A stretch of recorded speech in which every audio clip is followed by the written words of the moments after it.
So with that, Charles, welcome. Thanks, Colin. Good to be here and good to meet all the rest of you. Hopefully, yeah, looking forward to some engagement and questions. All right, let's kick off. I'm not going to read the bio. They've already been given a bio. They can look you up on LinkedIn, and they can, see. And in many ways, the bio they're going to see isn't going to reflect truly exactly what you've been able to achieve over the last 10 or 15 years. We're going to understand more about your background, Charles, just by understanding about what it is that you do and how you've got there. I'm just going to kick things off by starting here in 2024 and ask you just to summarize what it is that Easy Equities actually does for anyone that hasn't had a chance to look it up online or has never heard about it. Yeah, I mean, simply Easy Equities is the largest and fastest growing investment platform in South Africa. Today it stands at over 1 million customers, a community of over 2.5 million accounts.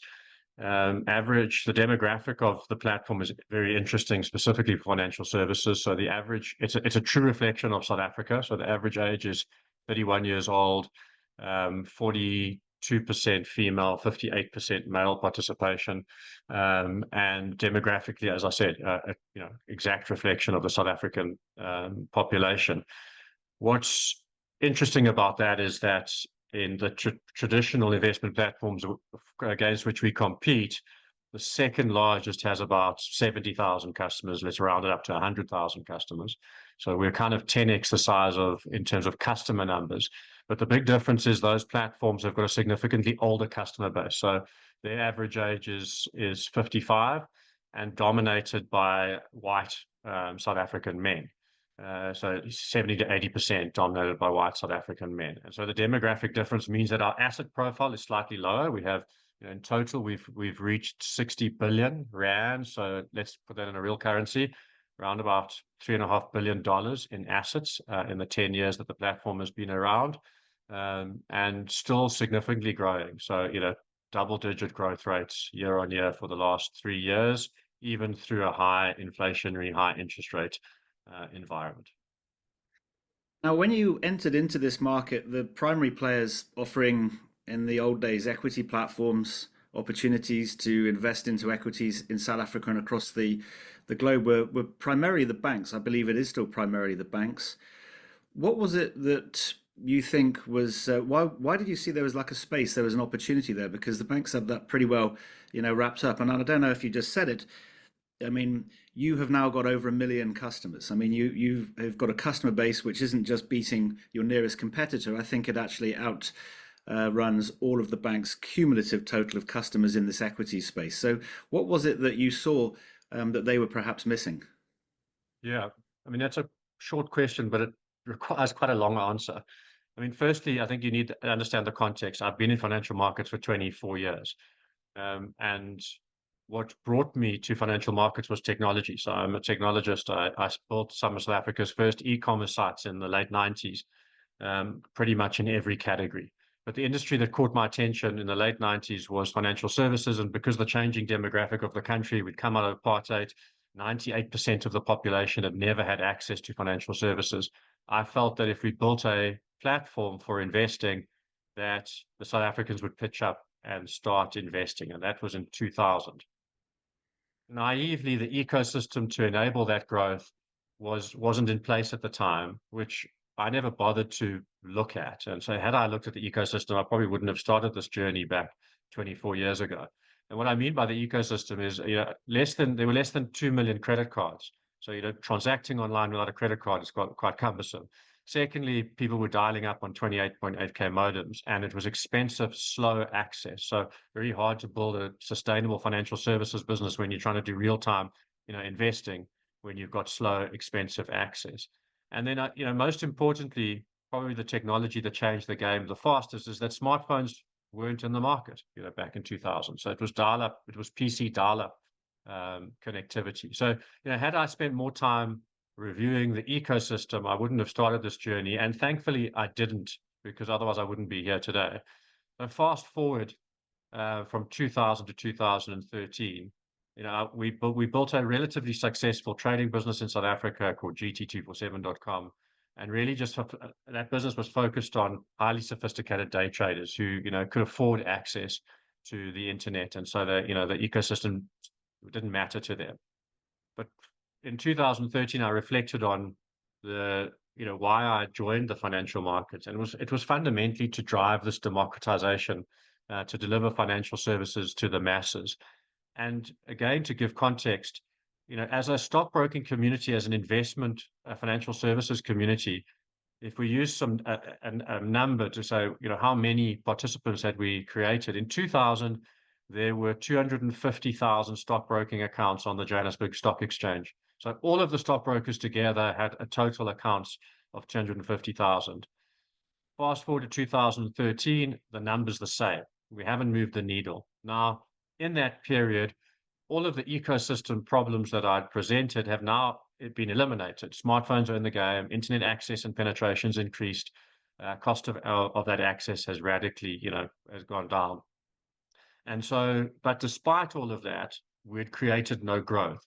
So the friction that we believed that prevented customers from taking up investing, while that friction had been removed, there had been no uptake. And so I reflected on that and was sitting, funnily, on a beach in Mozambique on my December holiday, reflecting on why. Why was it that South African investors, had not taken up investing over a decade and, but just more than a decade? And for the first time, I asked the people around me. Most of the time I've asked these questions. I've asked them in boardrooms with people like me, and we've come to conclusions that weren't the answer that I got on that beach in Mozambique.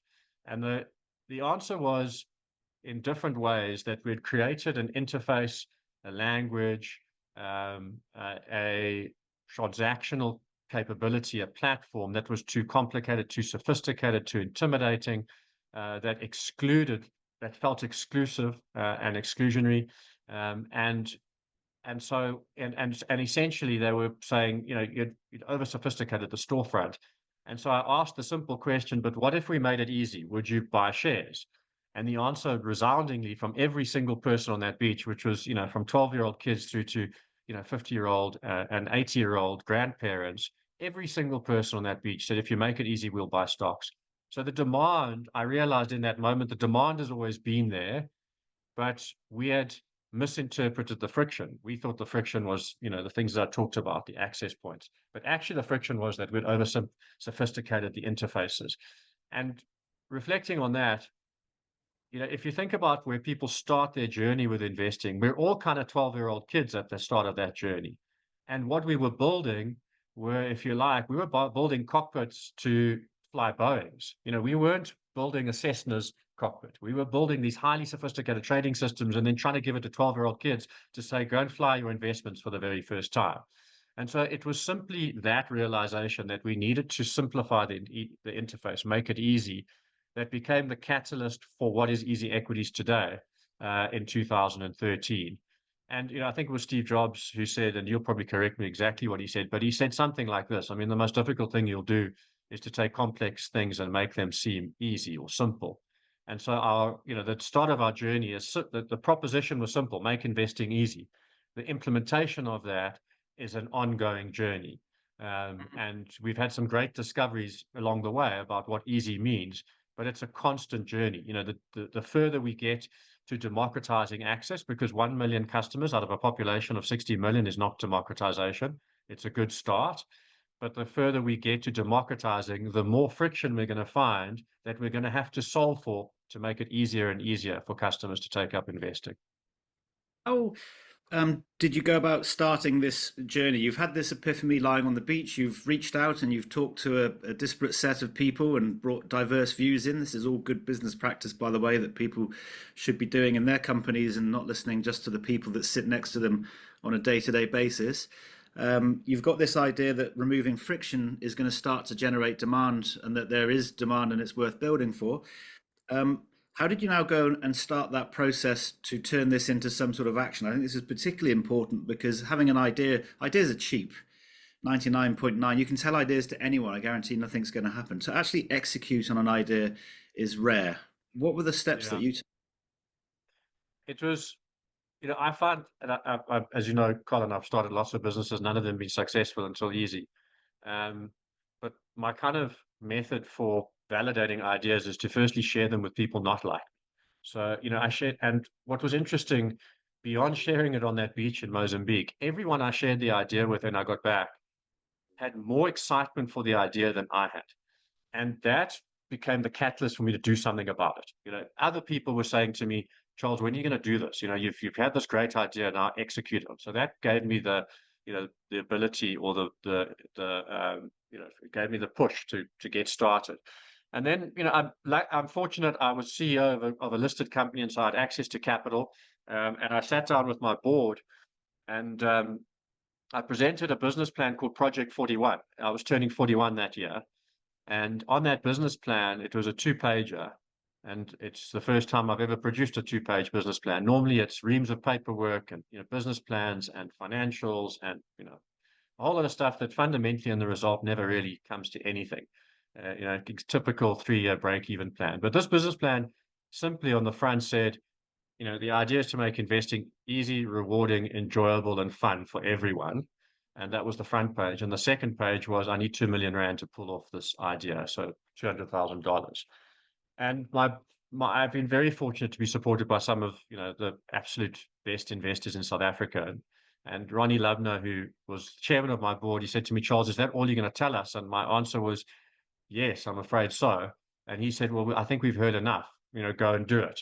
And again, so that idea resonated really strongly with my board. And then we set apart this journey is that inside the company, we had about 50 or 60 staff. There were Let's just 5 people.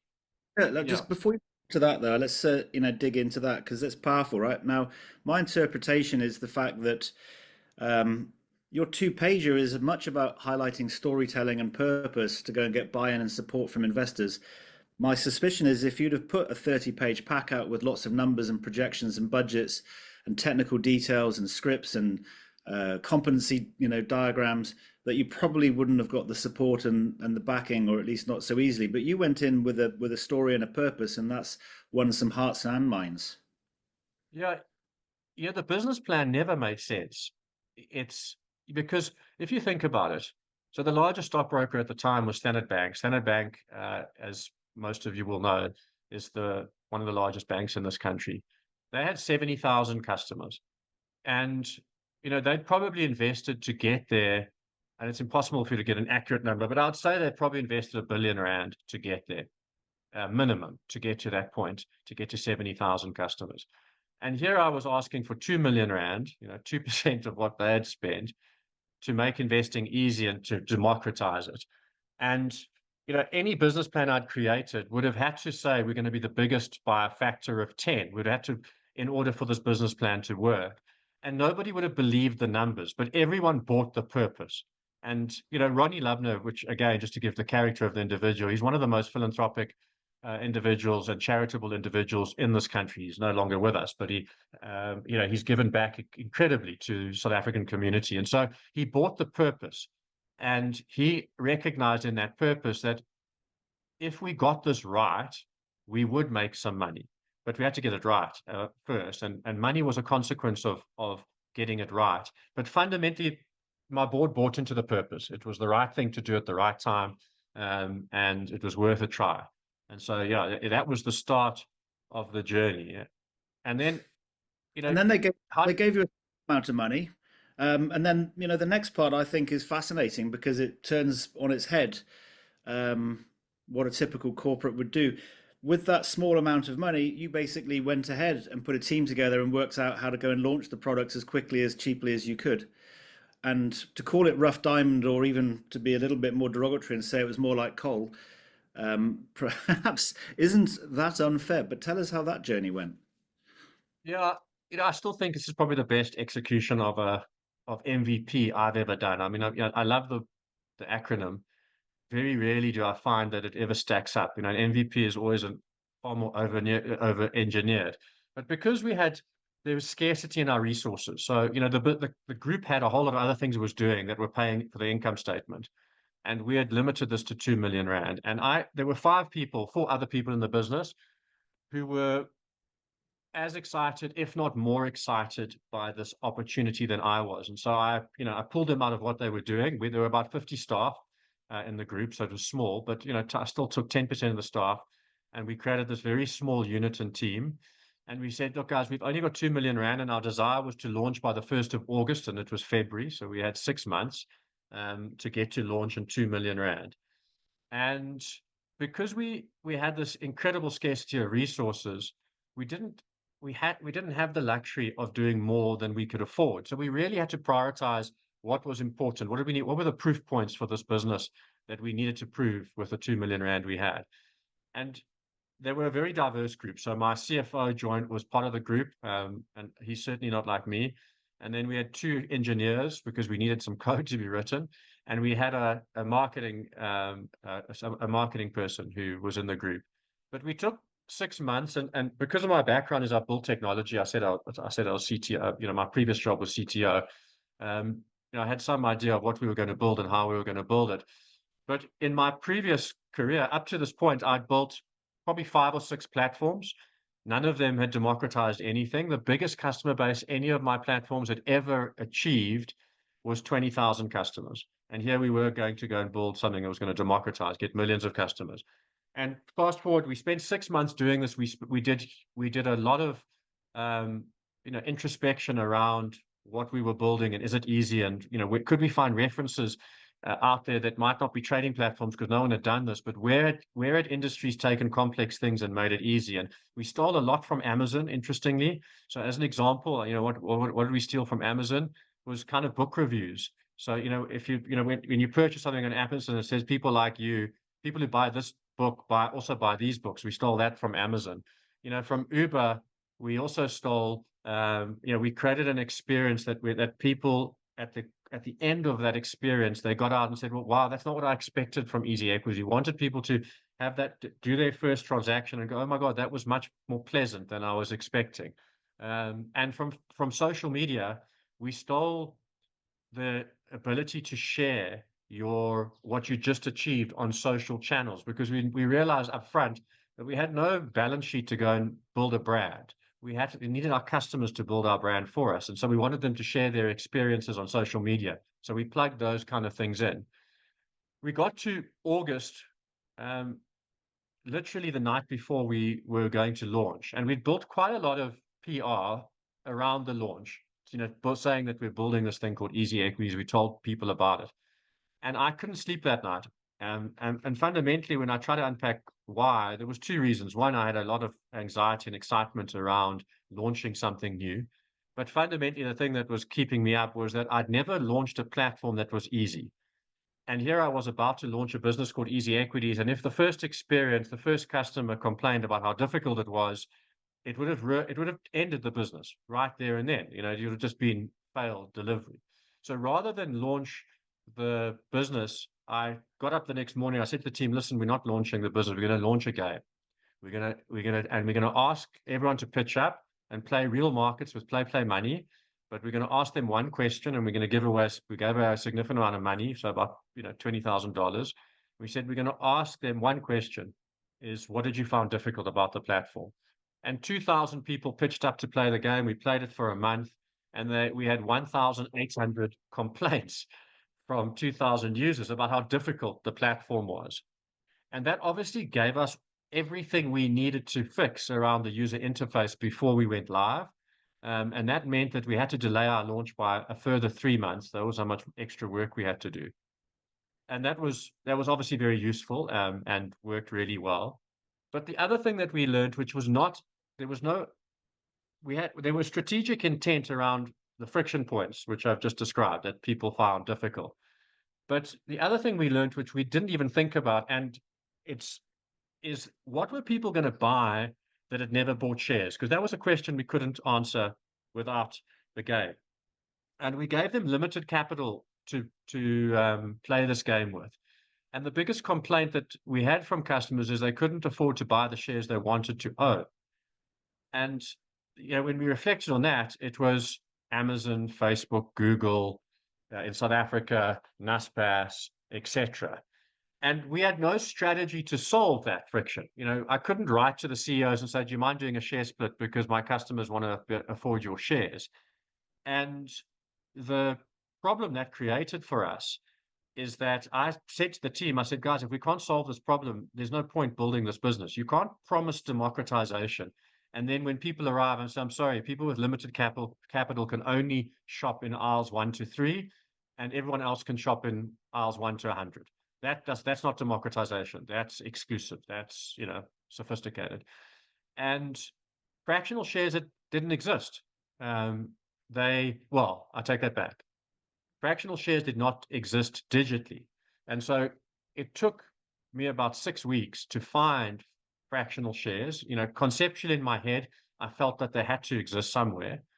And they did. The New York Stock Exchange has had them since day one.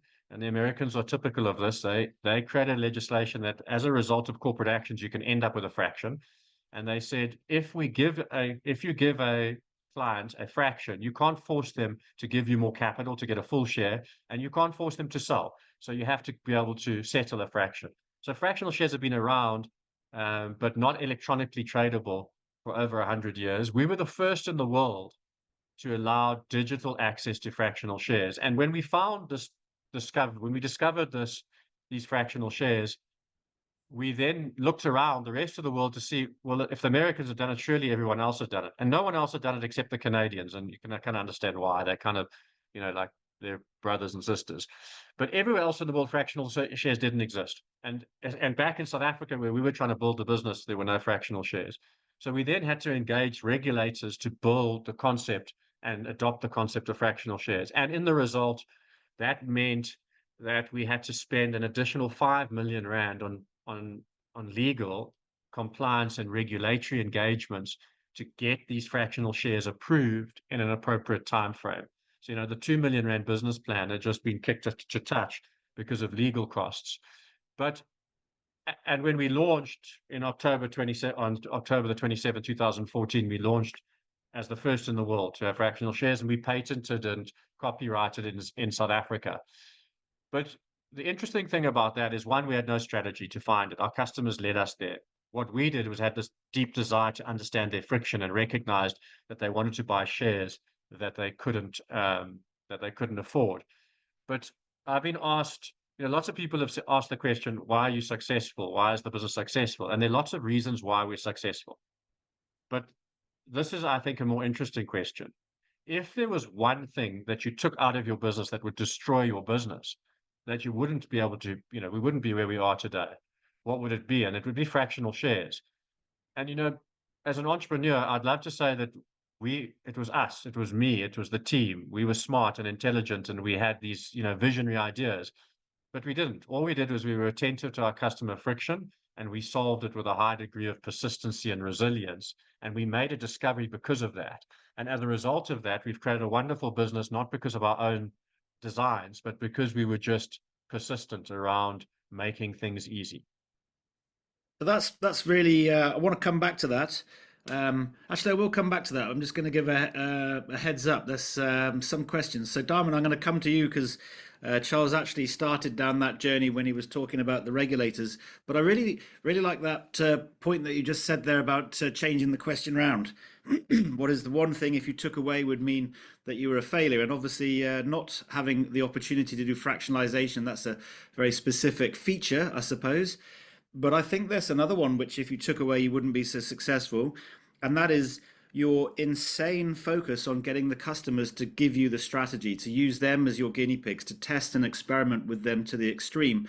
Because to me, as I look from the outside in, this to me seems to be the magic sauce which allows you guys to be so successful. Yeah, it's interesting. I mean, it's such an easy thing to say that you're going to do. And I think, I don't know, too many retail CEOs who deal with retail businesses, they all say the same thing. But actually having the dedication to truly understand your customer's friction is hard work. And what I mean by that is it can lead you to places that you have got no solutions for. And that is even harder work, because now you've got to solve problems that haven't been solved before. But it's in those discoveries that you create your differentiation. You know, if you're just doing what everyone else is doing, then you might do more than they do. But for me, that's not differentiation. Differentiation is doing things that no one's doing. That's truly differentiation. And yes, they will copy you. You know, they will go there. There isn't an international platform that does what we do today that doesn't have fractional shares. Not one. They all have it. So it's, you know, but and so you've got to when you make these discoveries, it's not good. That differentiation isn't going to create your success either. But having a dedicated, you know, a dedicated view on solving customer friction is tiring work. And I think we've done it well in bits and pieces. When I look at us today, 10 years later, I think we're doing it less well than we did it when we started because we've got so much more going on.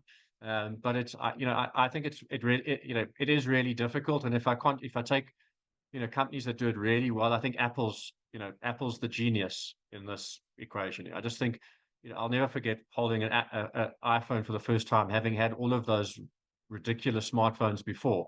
And it was simply that the ease of that interface that now everyone else has copied, you know, interfaces all look the same, but Apple continues to innovate and make that interface easy and intuitive for their consumers, more intuitive than I think any of the other phones. Yeah, they are incredible. You could don't get me started, otherwise we'll start bringing up all the Apple examples. And yeah, I love those guys. But Darman, what was your question? Do you want to give a bit of detail behind what you've posted on the chat? Yeah, thank you very much. Just I have one question that is if assume that if your idea it's not regulated yet by the central bank, for example, and you have raised your request to central bank, but central banks rejected your request saying that you have to comply with the current or existing uh, use cases, for example. So my question, will you comply with this, let's say, statement from central bank and change your business model in order to, let's say, move your business model again to the ultimate goal, or what are the best tactics here? Yeah, a great question. I mean, we're living in an age where, you know, regulated central banks are much more accepting of innovation and that, you know, and than they were. I mean, when I was around 2 decades ago, we were prepared to operate in the gray as startups. So, you know, if the regulatory environment wasn't a clear no or a clear yes, we were happy to navigate that middle ground. And central banks, as long as you were good actors in the environment, you didn't do any harm, that kind of lets you stay there. But what's changed in the last 2 decades is that central banks and regulators want to be innovative. And so long as the innovation appeals to you know, what they're trying to achieve. And what we were trying to do is drive financial inclusion, which I don't think there's a regulator in the world that doesn't have financial inclusion as a statement. And so we found it easy to get them to adopt our approach and technology. It, but it and what it meant was radical transparency with the regulator right up front, and that's why it cost us so much money. I mean, just give you an example. The South African regulator is fairly sophisticated by emerging market standards. In fact, they're very sophisticated by emerging market standards. I'd put them on par with most first world regulators. But we had 6 legal meetings with the teams. In the first 5, they accused us of running an illegal activity. They wanted us to get regulated as something that we weren't, and they were misunderstanding our approach. And so we had to spend an extraordinary amount of time educating them about what we were trying to do and why we were trying to do it. And eventually, the head of the regulator was in the meeting and he turned around. He said, I completely get it. I think we've created a safe way of doing it. And so long as that's the way it's implemented, you've got my blessing. And so there was no legislation to support it. And today there is still no legislation to support fractional shares. So fractional shares are not recognized as a security in South Africa. But the way that we've implemented is the regulator is comfortable with. And at some point the regulator will include it. Now, South Africa is quite a slow moving regulator. Let me give you an example of Singapore. So we won a Singapore FinTech Festival. We were finalists in a Singapore FinTech Festival. And we had looked at the regulatory environment in Singapore and recognized, and this is probably 7 years ago, recognized that no fractional shares had existed either in that market. And so we approached the Singapore regulator to say, look, would you consider implementing fractional shares? within 6 weeks, they'd implemented fractional shares and made it available to their whole, their entire fintech ecosystem. So, I think my past with regulators is you kind of just operate in the gray, didn't want to engage them too much because you were fearful of them saying no. That's changed now, where I think the approach is more about very transparently um, unpacking the innovation for them so that they understand it first and foremost, connect it to a purpose that connects with what they're trying to achieve, and then listen to them. I mean, around how to construct it in a way that they believe is safe. And what the regulator's way of safe is that these fractional shares sit in a bankruptcy remote vehicle. So we don't own them and the customer doesn't own them, because you can imagine that all the fractional shares are, collectively own a whole lot of shares. So all of the shares that the fractions make up sits in a bankruptcy remote vehicle that the customers have access to. So if our company goes under, these fractional shares are safe and would always be there for the customer. And that was a regulator's idea. It wasn't our idea. We were going to use a derivative contract and let them just face our balance sheet. And the regulator said no, because that's not what you're trying to achieve. You want them to have access to the security. We know we can't carve it up, but if you take all of the shares that they own and put it in a safe place that is off your balance sheet, then we'll be happy. And that was the innovation. So regulators have got better at dealing with this. But if it's that important to your business plan, and then you have to get it through. And that might mean that you delay your business plan months, years. We were lucky it only delayed it by 3 months, but it could have been years. I mean, I'll give you a great example. We've been in the Philippines for 3 years now, and we're still not live. And the regulator, it's an old piece of legislation. It's been around almost 100 years, where Filipinos are not allowed to buy international securities unless that international security is registered in the Philippines. And that was written for an old world where there was no internet. You had no access to those securities. So, any security that was going to be sold had to be registered. Now, we've pointed out the regulator, so that's ridiculous. Surely you want Filipinos to own US shares. And the answer is yes. It's okay, cool. Well, can we change the legislation? 3 years later, we're waiting for them to change the legislation so that we can deliver fractional shares to their population. So, you've got to be, it's difficult in different regions for different reasons. But the good news is regulators are moving faster today, and I would engage them very early in the process. South Africa has become much more sophisticated. We've got sandboxes at the central bank, sandboxes at the regulator, and they're embracing change much more rapidly than they were in the past. Let's just go and answer Mohammed's question on that. I think the easiest way to do that is with an example, isn't it? In terms of how his fractional trading systems made it easy while there's a number of low-cost shares that everyone can buy. I think the answer there is there are low-cost shares, but people want to access the expensive ones. So, for example, if you want to buy one share of Nvidia at the moment, it's over $100. Some of the shares that are out there that you want to invest in are over $1,000. And if you don't do fractionalization, there's no way to invest in them for most people. Is that the nuts? Also, just think about asset management.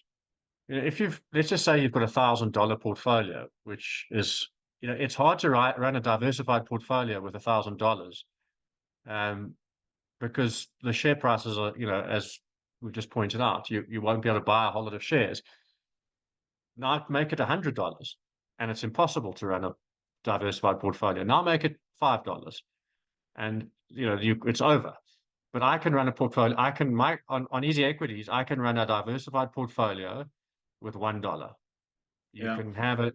And here's the interesting insight, because this is,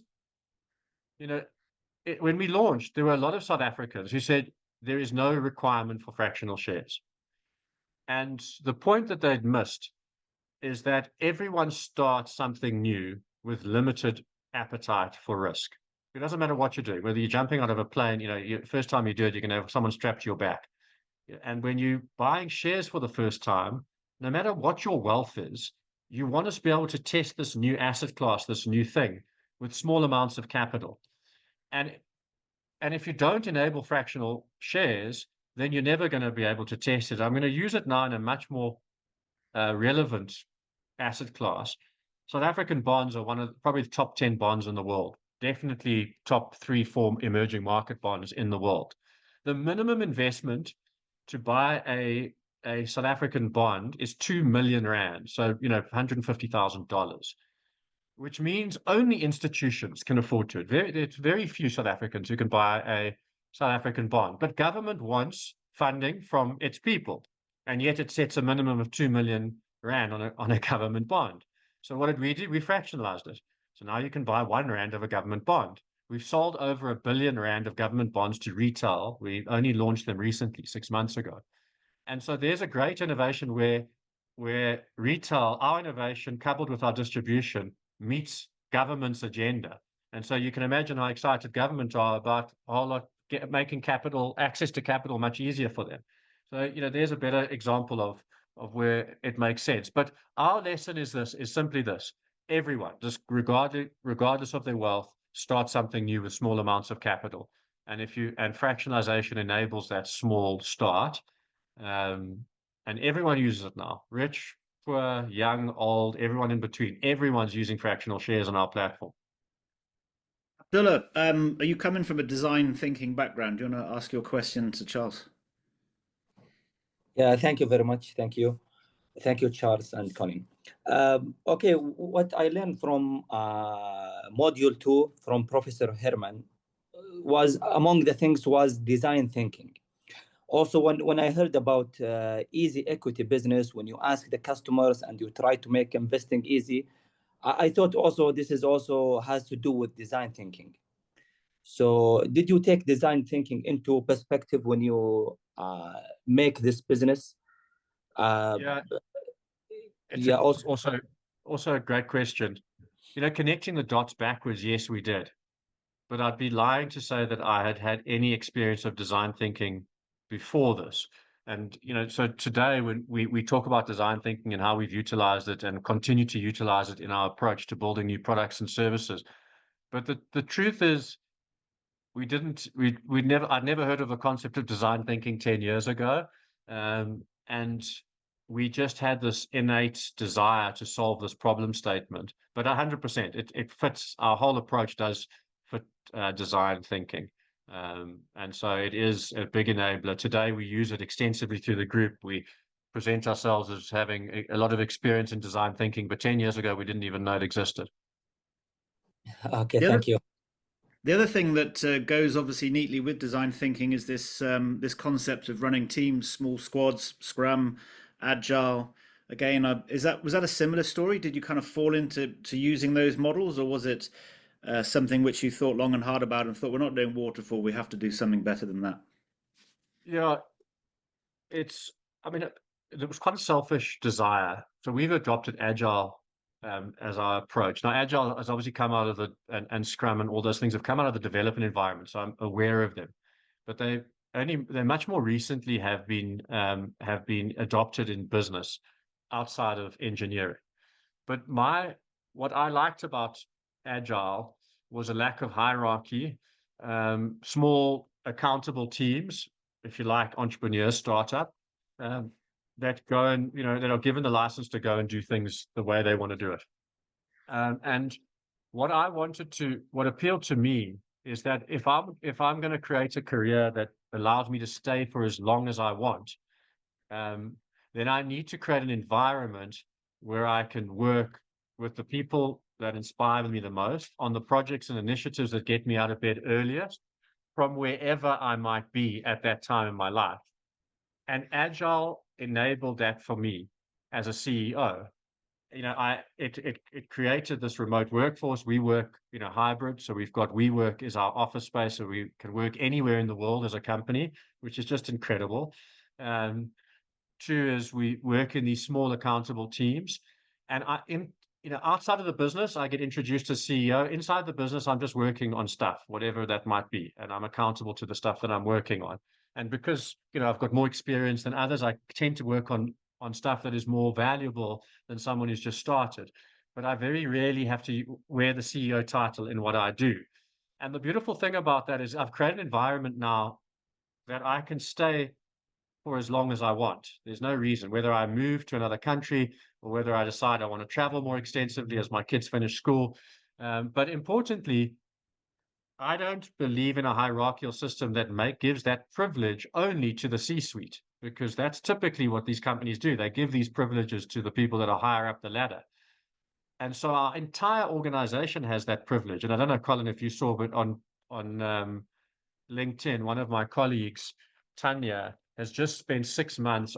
Works in finance. She just spent 6 months traveling the world, using WeWork, and she wrote a travel blog about her experiences. 90% of the company had no idea she was doing it. I was very aware because I was watching her. She surfs, and so do I. And so I was just exceptionally jealous of what she was doing. And so I was watching very closely. But in enabling this environment, we have a much higher chance of attracting talent. And that's despite the fact that we don't pay the same price for talent as our big corporate competitors. We just can't. We're still a very small business. And so our creating an environment that gives people this accountability, autonomy to operate, where they want to work from, etc., has allowed us to attract a higher degree of talent and retain a higher degree of talent, despite the fact that we don't pay them what I think they're worth, because we're still startup. There's lots of great questions coming in, and we will try to get to them. I just wanted to touch on one topic because it's directly related to content within the course, and it's this idea of collaboration and partnerships. And it's something I was interested to know on your journey, whether that's been a key part, or have you been kind of, it's you and your colleagues, you've just been actually driving force and taking this forward, and you've, to hell or high water, you could achieve this without the support from anyone else outside of Easy Equities. Yeah, it's a great question. So previously, all the other businesses that I've built as an entrepreneur, I always thought I could build them and scale them. And, I think that's it's not, arrogance is probably the right word, but it's probably confidence as well. Arrogance and confidence. You sort of, I came up with the idea, I'm going to own this, I'm going to drive it, I'm going to do it alone. And then enter Easy, and none of them scaled, and none of them we ever partnered. But then enter Easy Equities, and Easy Equities had this desire to democratize.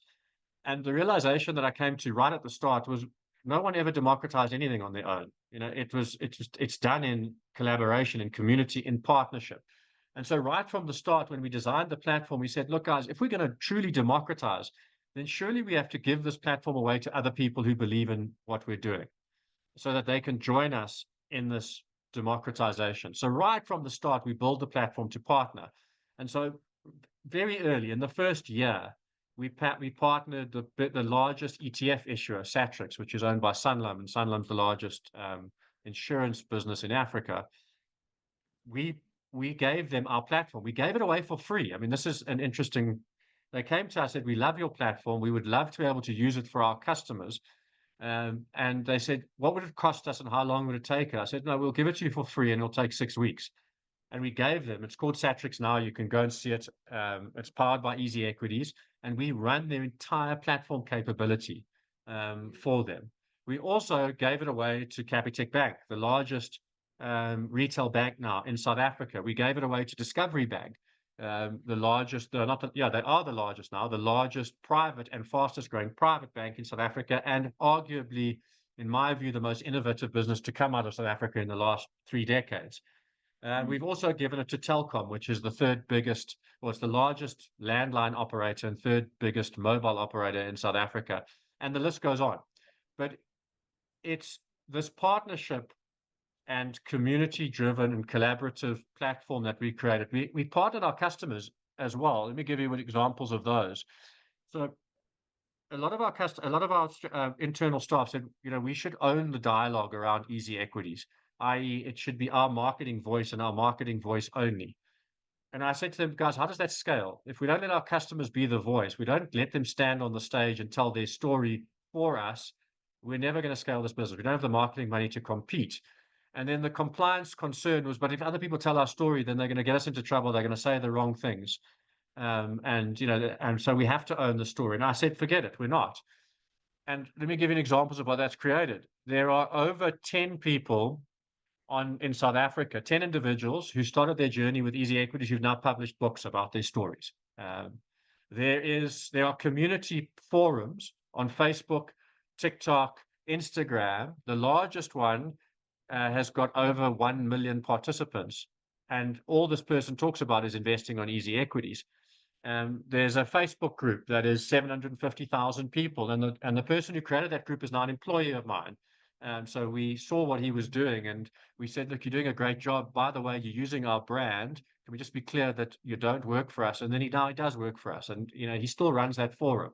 So we didn't just partner big business so that we could get distribution. We partnered our customers and said, look, tell your story. And if you tell your story, we will give it weight, we'll give it voice, we'll take it to the market for you. And so we've created, if you like, financial influencers, and we don't own them, and they've created careers out of this. And companies try and own these things, and I just don't. Democratization isn't about that.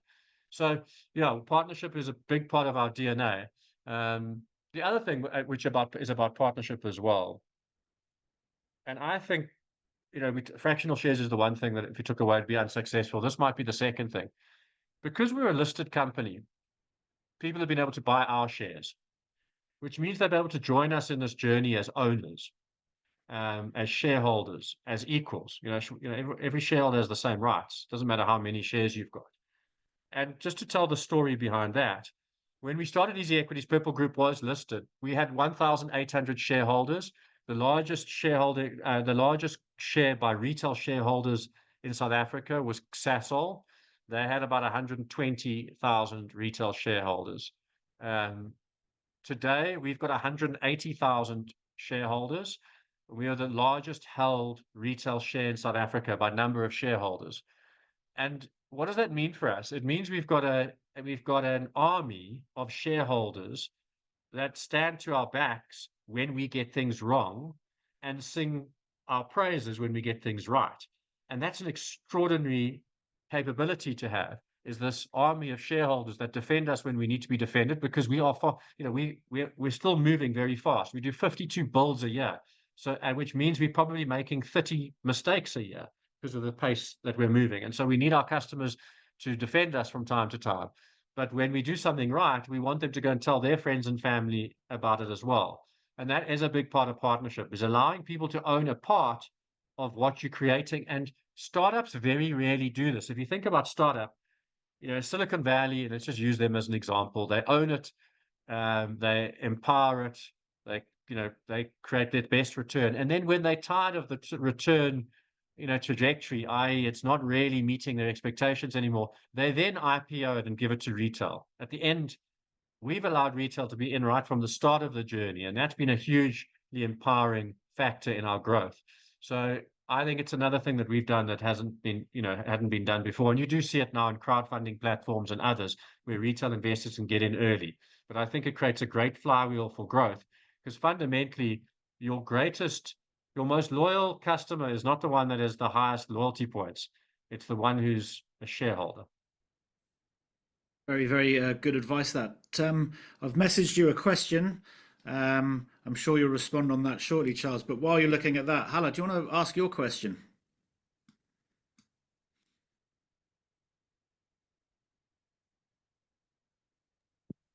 Hi everyone. Hi Colin. Hi Charles. So Hey. my question is, in a rapid evolving fintech sector, we have to be innovative and adapting new technologies. What are the strategies or key factors that we have to focus on to stay adaptive and adapting these new technologies? That's why I sent you that message, Charles, because the answer to this, I suspect, is long. Yeah, I mean, it is long, but let's try and focus on the ones that are really relevant to me. So there are really two technology streams that I think are going to radically change my business in the next decade. The one is blockchain, which we all know has been around for a while now, but is getting mainstream acceptance. It has received mainstream acceptance. I think it's going to scale at a radical rate. And there are two reasons I like it. The first is a technical reason. I think that the future of all asset ownership is blockchain. I can't see a better technology for asset ownership than blockchain. There are sticking points in it. It's expensive in instances, it's slow in others, but fundamentally, I believe that all asset ownership and all asset structures will be delivered through the blockchain. And so we're experimenting with that. And we're experimenting it through, owning residential property to owning share portfolios that are held through a token, that are tokenized, etc.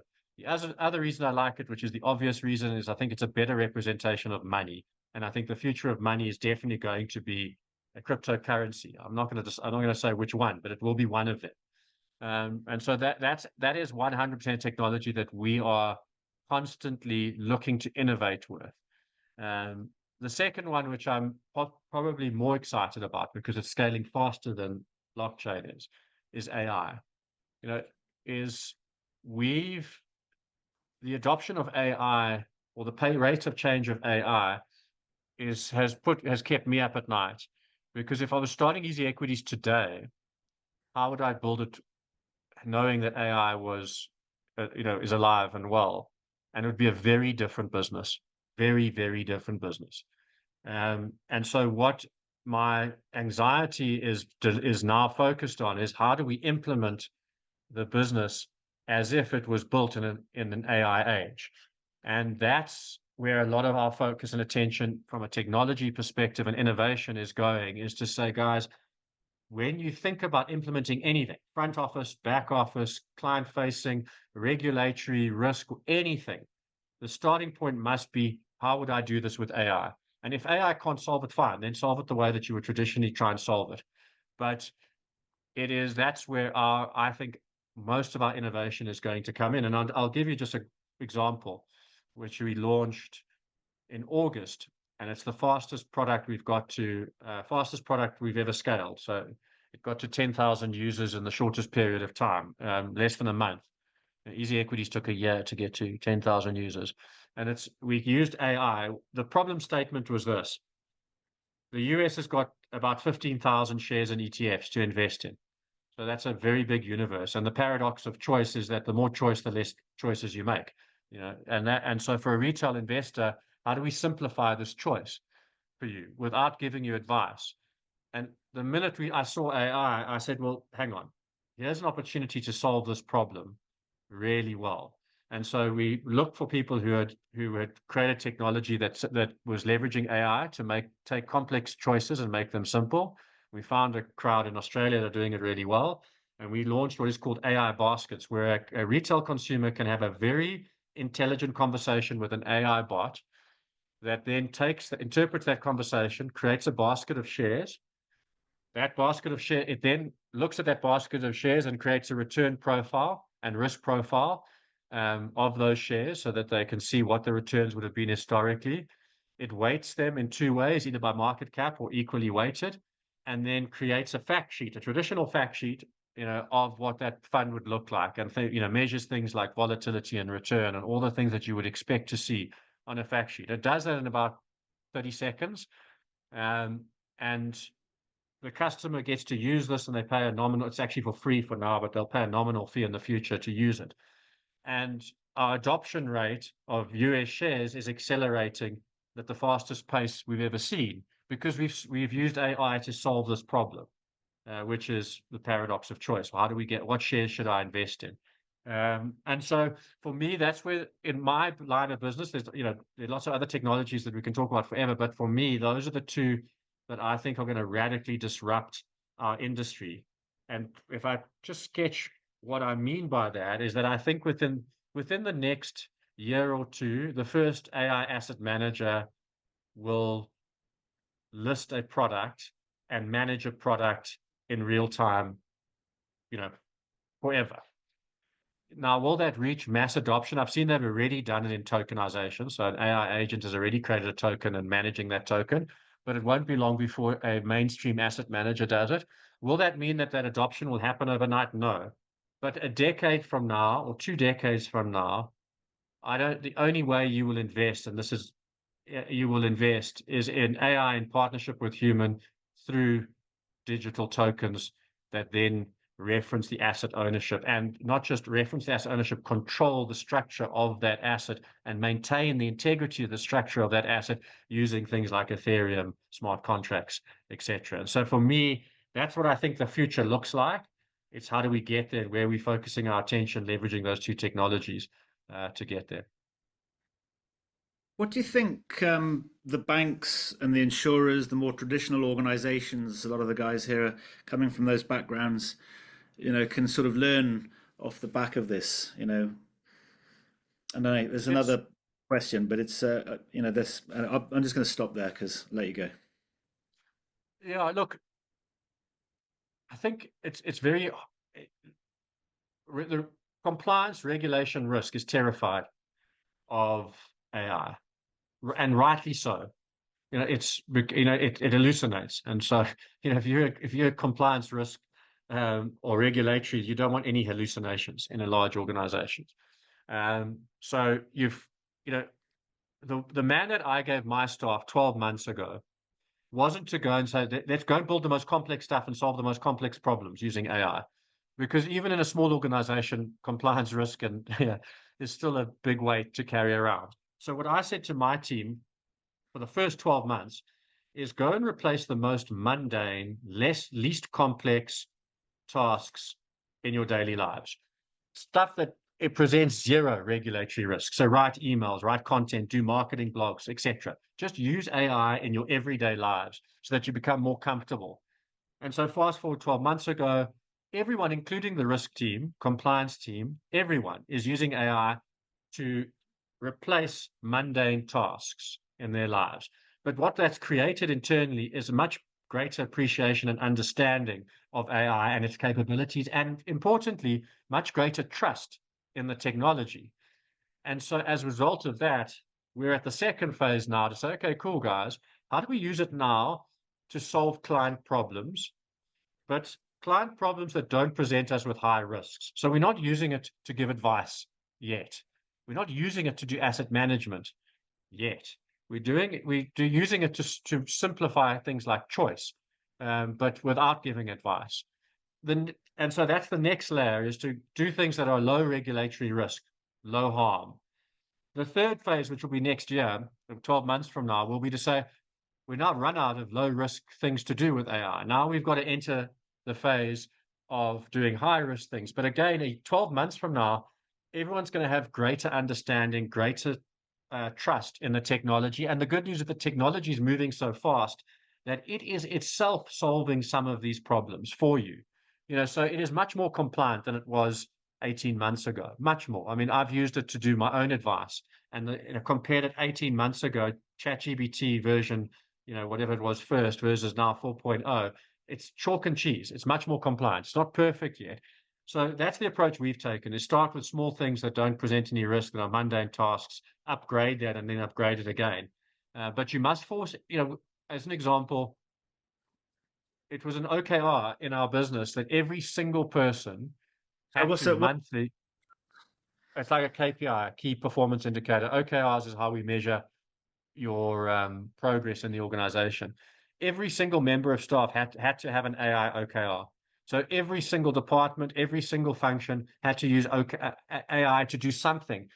We didn't dictate what, but that's how we started to drive the adoption and understanding and trust. And now, legal, as an example, who would have been possibly anti-AI, legal are one of the fastest adopters because they've realized partnering AI means they can contract much faster, much cheaper, and they can look much better to the business than they could before. And regulation is saying, yeah, I can use AI to do things like KYC and anti-money laundering and FICA and all those things. And they're going, oh, geez, we're much more efficient and effective than we were before. So that's my advice, is force people to start, incentivize them to start small, build your license over the next 2 or 3 years. And if you do that, if you move at that pace, just that annual pace, you're moving much faster than the big corporates. I mean, in South Africa, AI you can't even use the tool without going through a compliance process that'll take you 6 months to approve the tool. And no one wants to do that. So they're not even doing anything, So I think it's a huge advantage if you can enable AI within a large organization at a moderate pace, not even a fast pace, just a moderate pace. You'll outstrip your competition. Right, let's go and check some of the questions. So, Sarah, I don't think yours got answered. Do you want to ask your question? And then while you're unmiking, if everyone know, you guys are happy to continue till about 20 past, are you? Obviously, let me know. But Sarah. Yeah, thank you everyone. I have a question about how you made a concrete mandate, especially in customer focus. How did you frame this framework, this principles, and for long term, like beyond 10 and 20 years of your business? Did you catch that, Charles? It wasn't a very good line. Oh, sorry, I didn't. Maybe Can I ask again? I didn't either. or type it out. The line is.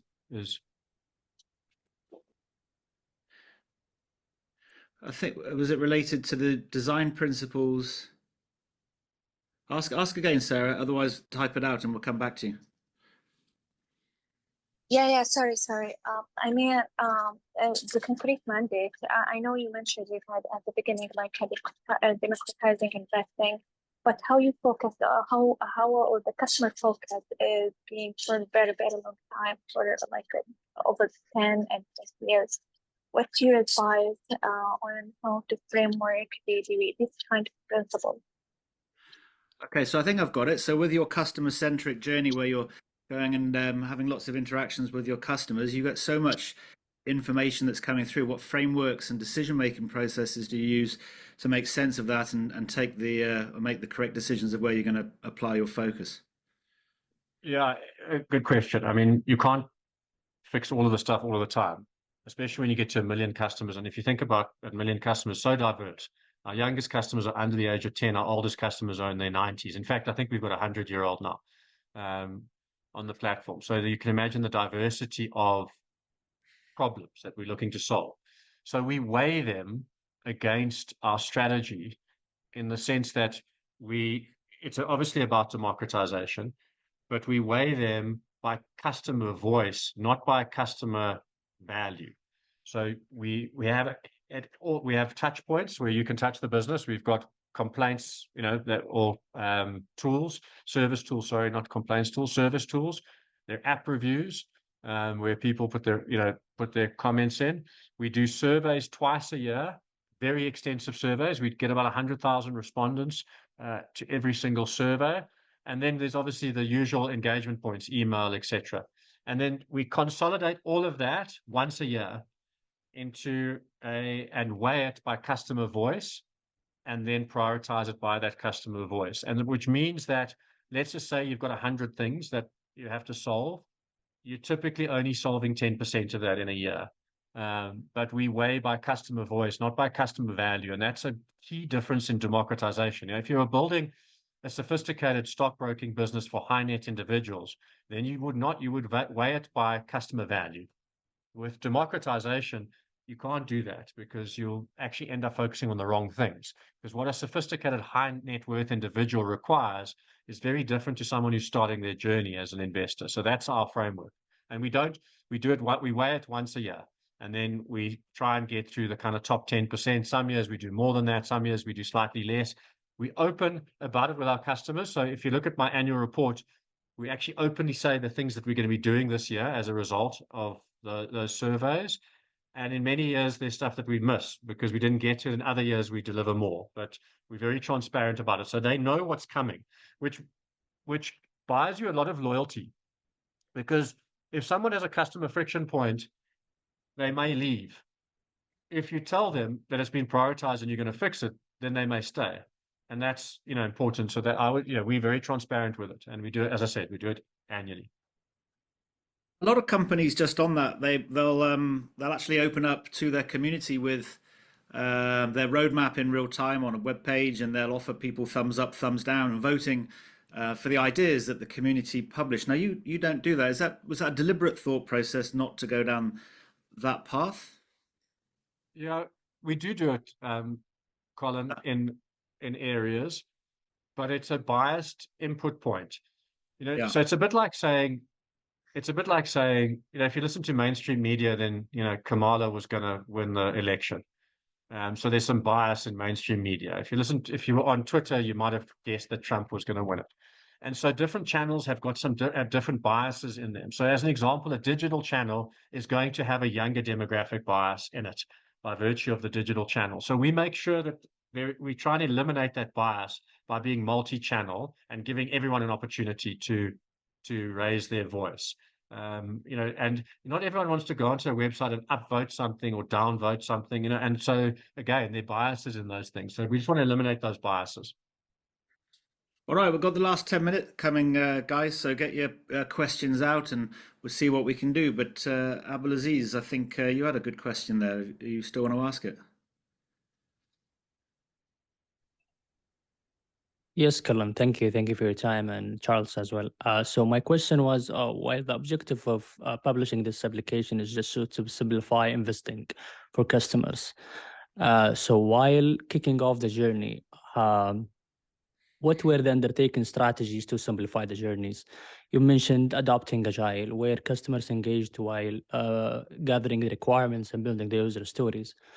Also, what were the strategies to cope customers and capture customer feedback? Were there any usability testing or iterations considered?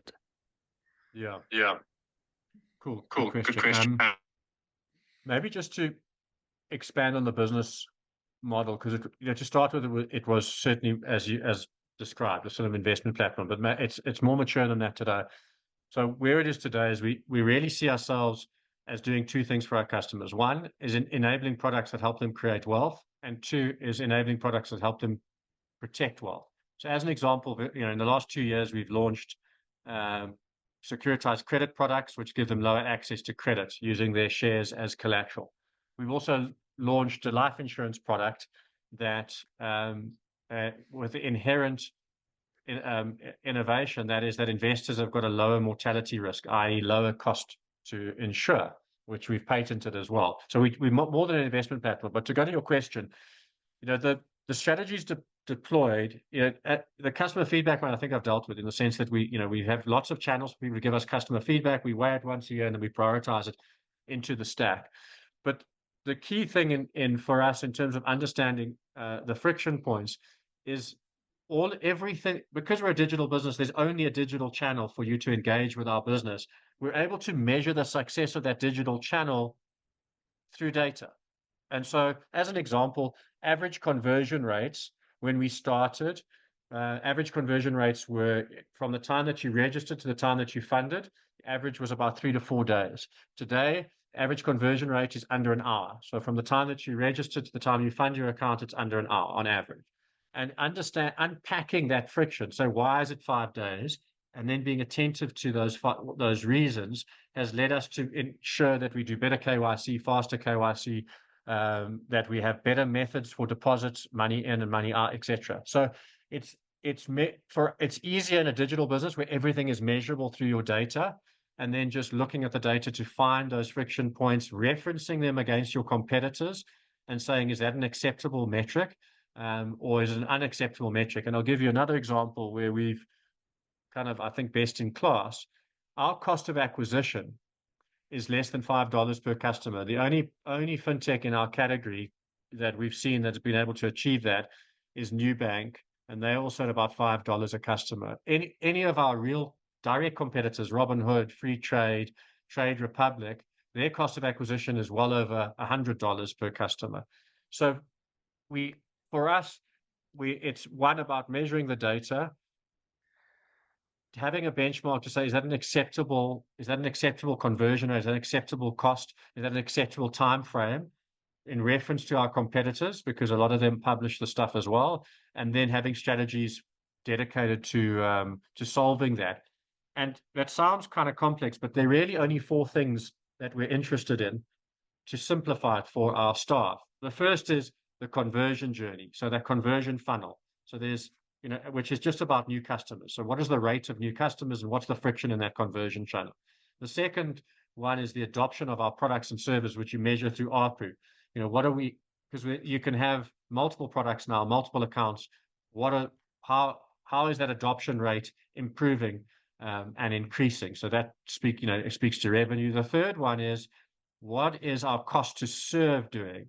So that's about the expense income statement. What is it costing us to serve our customer year on year? And then the fourth one is the referability of the platform. So, lots of people use this as a measure to, how successful they are. We measure what percentage of our customers are coming through referral as the heartbeat of our customer base. And, in our best years, 65% of our customers came through referral. Today, we're sitting at about 49%, which in reference to our competitors is very good. In reference to our past is not so good. And so we've got strategies to try and get back to a 65% referral rate. And those are the four things that we're measuring. And that's it. And so everything that we're trying to understand, every journey we're trying to engineer, everything we're trying to improve, we look through just those four lenses and have the data to manage that. So it's a complex business through the data, but when you simplify it into those four channels, it creates a great degree of focus, and then people can adopt strategies or drive strategies at those four things. We've only got 5 minutes left, and there's so many different routes out there. Let's see if I can just squeeze in a couple of things. When you look to the future, you talked about blockchain and crypto and obviously AI. One of the things we didn't chat about was DeFi, decentralized finance. Do you have a view on that? Is this something which banks and insurers should take seriously because it's a real risk or opportunity, depending on how they partner, to go and look at using platforms out there that are driving decentralized finance? Or is this a pipe dream from people that have got this vision of Web 3.0, which is based in fiction, not fact? Look, I think it's a very credible future state. For me, not trying to predict whether it goes there, it's just measuring the rate of pace of adoption of DeFi. And right now, that rate of adoption is pretty slow relative to other technologies. So I don't, for me, it is a lot of hyperbole around it, but not a lot of momentum or cadence around the adoption. If that improves, then we would adopt it as a strategic stream that we need to, do more about. It would seem for now that, if you looked at the best minds, if I go, for me, the best minds in the world prior to AI were invested in blockchain. Today, the best minds in the world are applying themselves to AI. And even in a world of, abundant resources, converge to one or two at a point in time, and sometimes only one. And it's kind of like the blockchain stream is being undone by, or the competitive stream that's emerged is AI, and everyone that was kind of in blockchain is now AI, and DeFi obviously just a derivative of blockchain, but it's the dominant theme for me is AI, and AI might accelerate DeFi in the future. I can see how that could happen. But yeah, as a business, I don't consume myself by worrying about too much about what the future might look like. Rather focus on where the best minds in the world are applying their capital, and then make sure I'm investing in those same streams. So you want to find yourself in the streams that is moving the fastest, and that's, I think, I'm not trying to have a crystal ball on these things.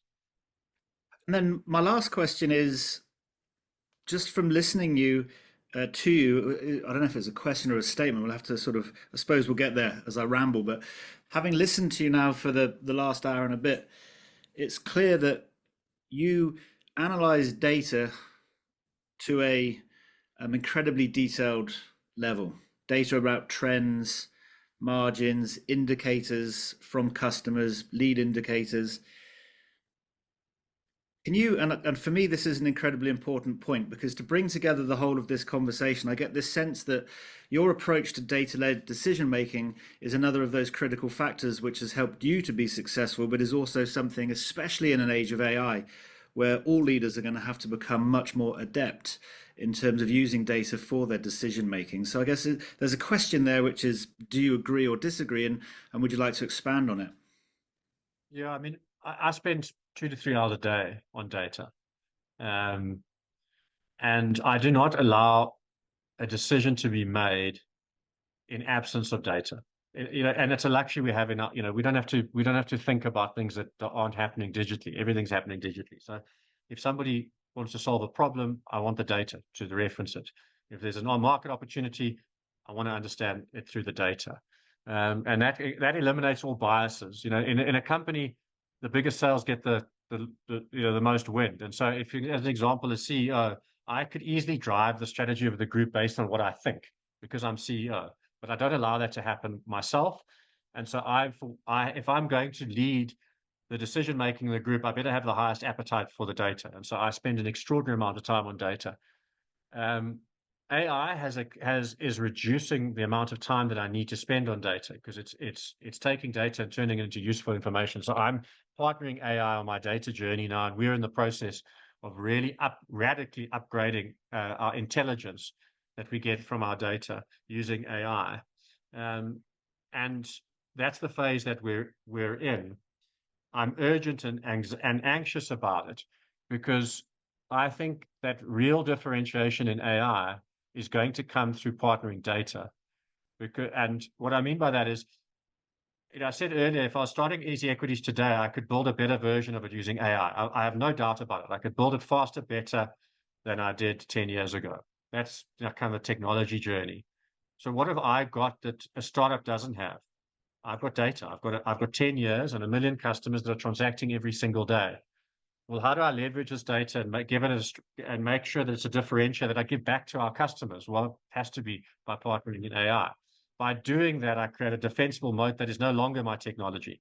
That my technology is anyone can replicate. But in order to replicate the intelligence I'm going to give back to my customers, leveraging their data and AI, no one else can do that because no one else has got these customers.